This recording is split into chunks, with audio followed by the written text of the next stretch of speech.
ചപ്പാത്തി ഉണ്ടാക്കുമ്പോഴേ നല്ല soft puffy ആയിട്ട് നല്ല ടേസ്റ്റി ആയിട്ട് ഉണ്ടാക്കണമെങ്കിൽ അതിങ്ങനെ കുഴച്ചെടുക്കുമ്പോഴും ചുട്ടെടുക്കുമ്പോഴും പരത്തിയെടുക്കുമ്പോഴും ശ്രദ്ധിക്കണം കേട്ടോ. അപ്പോൾ അത് കുഴച്ചെടുക്കുന്ന ടൈമിൽ ഇതുപോലെ ഇങ്ങനെ കുഴിയുള്ള പാത്രത്തിൽ നല്ല പച്ചവെള്ളത്തിൽ ആവശ്യത്തിനുള്ള ഉപ്പും കൂടി ചേർത്തിട്ട് ഇതുപോലെ ഇങ്ങനെ കുഴച്ചെടുക്കുക.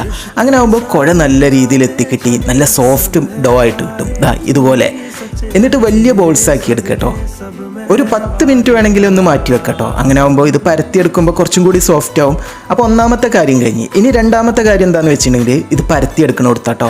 പരത്തിയെടുക്കുമ്പോൾ അതുപോലെ തന്നെ കൂടുതൽ പൊടി തട്ടിക്കൊടുക്കരുത് കേട്ടോ. അപ്പം നല്ല രീതിയിൽ പൊള്ളി കിട്ടൂല, അതായത് പൊങ്ങി വരൂല. അപ്പോൾ ഈ ഒരു രീതിയിൽ ഇതുപോലെ ഇങ്ങനെ നീട്ടി പരത്തി കൊടുക്കുക. അങ്ങനെ ആകുമ്പോൾ വലിയ ചപ്പാത്തി ഉണ്ടാക്കി എടുക്കുക കേട്ടോ. വലിയ ബോൾസ് ആണല്ലോ എടുത്ത്. അപ്പോൾ വലിയ ചപ്പാത്തി ഉണ്ടാക്കണമെങ്കിൽ ഇതുപോലെ ഇങ്ങനെ കുറച്ച് പൊടി തട്ടിയിട്ട് ഇതുപോലെ ഇങ്ങനെ പരത്തിയെടുക്കുക.